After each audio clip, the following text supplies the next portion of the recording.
महाराष्ट्र में आज शपथ ग्रहण का समारोह है। शाम को 5:30 बजे सीएम के तौर पर देवेंद्र फडणवीस एक बार फिर शपथ लेंगे। वो तीसरी बार महाराष्ट्र के मुख्यमंत्री बनेंगे। और आज क्या कार्यक्रम का क्या शेड्यूल है, सारी जानकारी अभी जो ज़्यादा जानकारी है सर से हमारे साथ जितेंद्र सर हैं। सर से समझने की कोशिश करेंगे कि सर आज कौन कौन मंत्री पद की शपथ ले सकता है, कौन कौन उप मुख्यमंत्री बन सकता है और क्या कौन कौन गेस्ट आने वाला है। देखो विकास, आज जो जानकारी है उसके मुताबिक देवेंद्र फडणवीस मुख्यमंत्री पद की शपथ लेंगे। उसके अलावा अजीत पवार एनसीपी की तरफ से उप मुख्यमंत्री पद की शपथ लेंगे और एकनाथ शिंदे जो कि इस समय कार्यवाहक मुख्यमंत्री है महाराष्ट्र के, वो भी उप मुख्यमंत्री पद की शपथ लेंगे। हालांकि कुछ इस तरह की खबरें जरूर आ रही हैं कि वो नाराज़ हैं और अभी भी शायद माने नहीं है, लेकिन मेरा मानना है कि वो मान जाएंगे। कुछ हिकअप्स जरूर हैं, लेकिन ऐसा नहीं है कि एकनाथ शिंदे पार्टी में शामिल नहीं होंगे, सरकार में शामिल नहीं होंगे, क्योंकि उनको भी पता है कि अगर उनको अपने जो विधायक हैं और जो जहाँ से वो चुन करके आए हैं उन लोगों के काम कराने हैं तो सरकार के साथ मिलकर के चलना होगा। और एक बड़ा अलायंस है बीजेपी सरकार के साथ, और बीजेपी सरकार खुद से चाहती है कि एकनाथ शिंदे वो सरकार में आए। तो आज की तारीख में अगर आज की बात करें तो 5:30 बजे का कार्यक्रम तय है, जिसमें ये तीनों लोग शपथ लेंगे। और इसके बाद मंत्रियों की जो शपथ दिलाई जाएगी वो आज नहीं होगा, 2-3 दिन बाद उनको शपथ दिलाई जाएगी।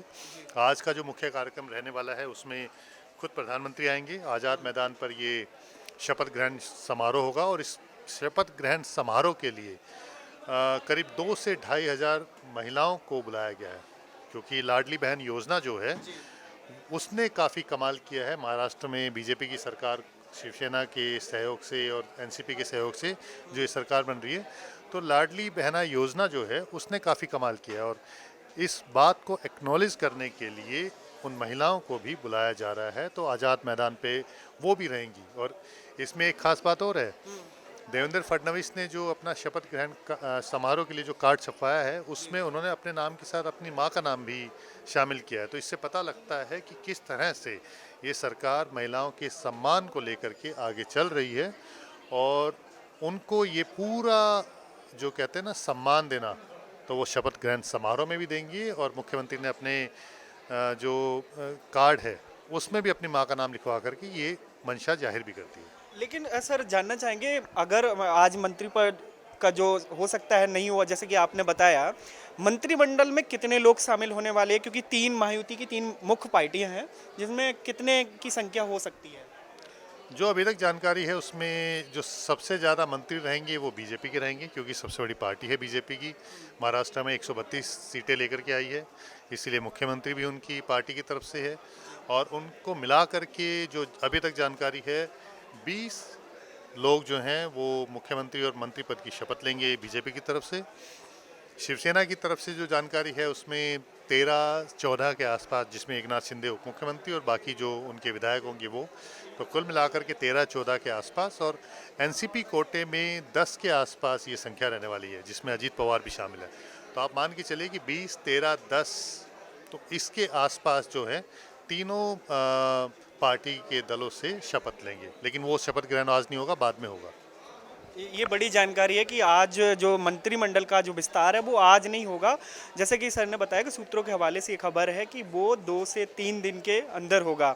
सर जो आज पीएम मोदी भी वहाँ पे शिरकत करेंगे, क्या क्या उनके मुख्य जो भाषण होगा उनमें ऐसी क्या बातें वो जोड़ेंगे। देखिए, जो प्रधानमंत्री जब आज अगर बोलेंगे तो उसमें सबसे बड़ी बात, हालांकि उम्मीद काफ़ी कम है कि प्रधानमंत्री वहाँ पे भाषण देंगी, क्योंकि सेरेमोनियल प्रोग्राम होगा उसमें, क्योंकि शपथ ग्रहण समारोह होगा, मुख्यमंत्री पद की शपथ ली जाएगी, उप मुख्यमंत्री पद की। इस बात की उम्मीद नहीं है कि प्रधानमंत्री वहाँ पे भाषण देंगे, क्योंकि ये राजकीय समारोह होगा। तो उस हिसाब से जो प्रोटोकॉल्स होगा उसी के हिसाब से सारे कार्यक्रम तय हैं और बहुत लंबा ये कार्यक्रम चलने की संभावना नहीं है। लेकिन क्योंकि महिलाओं को बुलाया गया है तो हो सकता है कि वहाँ पर इस तरह की संभावना भी देखी जा रही है कि जब सारा कार्यक्रम हो जाए तो उसके बाद थोड़ा सा रैली का कार्यक्रम भी हो। तो उसमें अगर ऐसा होता है तो उसमें महिलाओं को लेकर के बात होगी कि किस तरह से महिलाओं ने बीजेपी की सरकार बनाने में एक अहम भूमिका निभाई है, किस तरह से उनकी भागीदारी रही है, किस तरह से भारी संख्या में वो वोट देने के लिए निकली। और उसकी वजह से बीजेपी की सरकार महाराष्ट्र में बनी है। और आगे किस तरह से सरकार चलेगी, और इसमें सबसे अच्छी बात जो है वो ये दिखाई देगी कि बीजेपी, शिवसेना और एनसीपी, इन तीनों के बीच में किस तरह से मजबूत गठबंधन है। क्योंकि ये आप शायद पहली बार ही देख रहे होंगे राजनीतिक इतिहास में कि देवेंद्र फडणवीस मुख्यमंत्री थे लेकिन एकनाथ शिंदे की सरकार में वो उप मुख्यमंत्री थे। वहीं अब देवेंद्र फडणवीस फिर से मुख्यमंत्री बनने जा रहे हैं और एकनाथ शिंदे उप मुख्यमंत्री पद की शपथ लेंगे। तो ऐसे मौके शायद आपने पहले कभी नहीं देखे होंगे। और इससे ये भी पता लगता है कि जो एनडीए गठबंधन है वो किस तरह से आपस में मिलजुल करके काम करता है, अपने अलायंस को भी साथ लेके चलता है और एक दूसरे को पता है कि कब किसकी ज़रूरत है और कब किसको आगे रखना है। यानी कि अगर हम बात करें आगे रखने की बात, कि देवेंद्र फडणवीस पिछली बार कमज़ोर स्थिति में थी, बीजेपी कम थी और एकनाथ शिंदे ने अहम भूमिका निभाई थी सरकार बनाने में, तो इसलिए बीजेपी ने त्याग करते हुए एकनाथ शिंदे को मुख्यमंत्री पद दिया। अब क्योंकि पता है कि सबसे बड़ी पार्टी है और देवेंद्र फडणवीस की वजह से 132 सीटें महाराष्ट्र में आई हैं।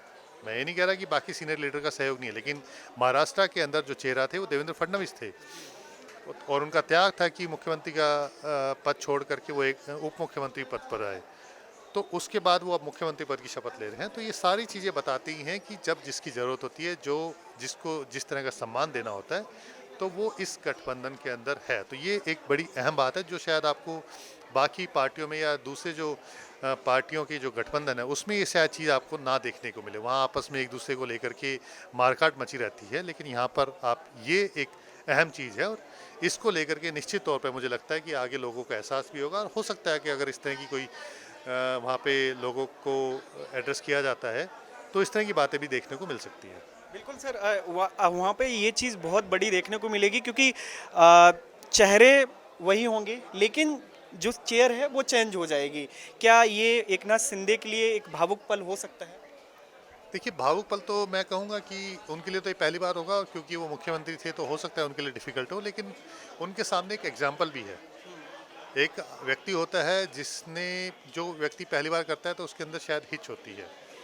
आप भले ये इस तरह की खबरें आ रही होंगी कि एकनाथ शिंदे उप मुख्यमंत्री पद का जो है उप मुख्यमंत्री पद का जो पद है वो लेना नहीं चाहते, उनके विधायक उनको मना रहे हैं या चाहते हैं कि किसी और को दे दें, लेकिन उनके सामने सबसे बड़ा एग्जाम्पल है देवेंद्र फडणवीस। देवेंद्र फडणवीस उनसे पहले मुख्यमंत्री थे और वो कोई ऐसा नहीं था। एकनाथ शिंदे की बहुत सीनियर लीडर थे जब शिवसेना के साथ या बाकी सबके साथ मिलकर के सरकार बनाने की जो बातें हो रही थी, तो उनके सामने एग्जाम्पल है। देवेंद्र फडणवीस ने मुख्यमंत्री पद का त्याग करके उप मुख्यमंत्री पद बने, एकनाथ शिंदे को आगे रखा। तो मुझे नहीं लगता कि एकनाथ शिंदे को इसमें लेकर के कोई दिक्कत होगी। मंत्रिमंडल को लेकर के हालांकि हो सकता है क्योंकि उसमें बहुत सारी बातें होती हैं जो कि इस तरह से कहना ठीक नहीं होगा, लेकिन हर व्यक्ति चाहता है कि उनको मंत्रिमंडल जो है उनकी हैसियत के हिसाब से मिले, जिसमें वो अपने लोगों को काम करा सके, सरकार में भी उनकी भागीदारी अच्छी लगे, उनको वो सम्मान मिले। तो इस चीज़ों को लेकर के हो सकता है, लेकिन ऐसा मुझे नहीं लगता कि उनको कोई दिक्कत होनी चाहिए। बिल्कुल, ये तो देखने वाली बात होगी कि अब आज जब शपथ ग्रहण का समारोह होगा तो उसमें मुख्यमंत्री के तौर पर देवेंद्र फडणवीस आज दोबारा तीसरी बार मुख्यमंत्री की शपथ लेंगे और उनके साथ 2 उप मुख्यमंत्री भी बनेंगे। ऐसे ही तमाम सारी अपडेट्स के लिए आप देखते रहिए इंडिया न्यूज़ महाराष्ट्र।